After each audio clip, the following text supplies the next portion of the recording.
শখের একটা বাইক ছিল জিগজার, যেটা নাকি কখনো চাবি ছাড়া স্টার্ট দেওয়া তো দূরে কথা, লোকে নিতেও পারে না গাল লোক দেওয়ার কারণে। তো সেটাই পরীক্ষা করার জন্য সিম্পলি যেখান থেকে সচরাচর বাইক চুরি হয় সেখানে লোকটি রেখেছিল, আসলে দেখিয়েছিল আমার বাইকটি কেউ নিতে পারবে না। কিন্তু সেটা কেমনভাবে সম্ভব হয়েছিল কিনা সেটাই দেখার পালা। সেটা দেখুন কি সুন্দর একটা জিগজার বাইক, অনেকের পছন্দের একটা বাইক, সেটা রেখেছিল পাশে দোকানের পাশে। তো সেখানে একটা সিসি ক্যামেরা ফুটেজ লাগানো ছিল, আসলে দেখা যাক বাইকটি নিতে পারে কিনা। এ পাশে কিন্তু চোরের সদস্য এসে হাজির তাহার বাইকটি নেওয়ার জন্য, কিন্তু সে তো জানে তাহার বাইক কখনোই নেওয়া সম্ভব না, কারণ চাবি তার কাছে প্লাস গাল লক দেওয়া।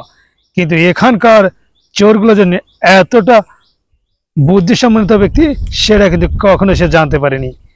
তো দেখুন এই লোকটি যেভাবে গাড়ির সাথে আছে চেক করছে আসলে গাড়িটা কতটা লক দেওয়া, কতটা সেফটি দেওয়া। এই ধরনের কার্যক্রম কিন্তু সে প্রতিনিয়ত করে থাকে, আজকেও সেটি দেখানোর জন্য সে এভাবে চুরি করে থাকে, সেটাই কিন্তু আজকের ফুটেজটি দেখতে পারবেন। আসলে এটা যেন অনেক আগে থেকেই প্ল্যান করা ছিল, বাইকটি আসলে নিতে পারে কিনা সেটা কিন্তু চোরও জানতো। আসলে সে বাজি ধরেছিল তাহার বাইকটি নিমিষে গায়েব করে দেবে, সে চলে গেছিল বাইকটা রেখে।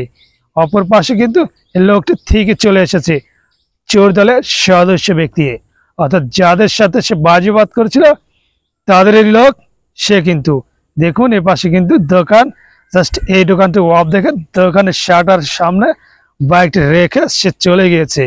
আসলে তারা বলেছিল বাইকটা কিন্তু এভাবে রাখবেন না, কিন্তু সে কিছুতে বিশ্বাস করেনি। লোকটি জানে কিন্তু বাইকটা কার। দেখুন নিমেষে কিন্তু কার লকটি আনলক করে ফেললো। এবার দেখা যাক আনলক করলে কি হবে। বাইকটা কিন্তু স্টার্ট দিতে হবে, অবশ্যই চাবি কিন্তু এখানে নাই, কিন্তু সে কিন্তু পুরা লেভেলের অর্থাৎ ন্যাশনাল লেভেলের একটা খেলোয়াড়। সে কিন্তু নিমিষেই বুঝতে পারে কোন গাড়িতে কেমনভাবে লক সারাতে হবে। দেখুন লোকটি কেমনভাবে চাবি ছাড়ায় জাস্ট নিজের হাতে ক্রাশ মা দিয়ে কি করছে সেটাই ভালো, সে ভালো জানে। দেখুন নিমিষে কিন্তু বাইকটা স্টার্টে নেওয়া শুরু করে দিয়েছে। আসলে এ ধরনের বাইক যতই সেফটি দেন না কেন, আপনার বাইকটা কিন্তু যদি ন্যাশনাল লেভেলে কোনো প্লেয়ার হয়ে থাকে সেক্ষেত্রে কিন্তু নিমিষে নিয়ে যেতে পারবে। দেখুন লোকটি কিন্তু গাড়িটি নিচ্ছে না, জাস্ট তাকে সতর্ক করার জন্য যে আপনার বাইক যতই শক্তিশালী হোক আমাদের মতো পাকা খেলার সাথে এটা কিছুই না, তাই আপনার বাইকটা অবশ্যই সাবধানে রাখবেন। দেখুন জাস্ট কান ধরে চলে গেল, বুঝিয়ে দিল আপনার বাইক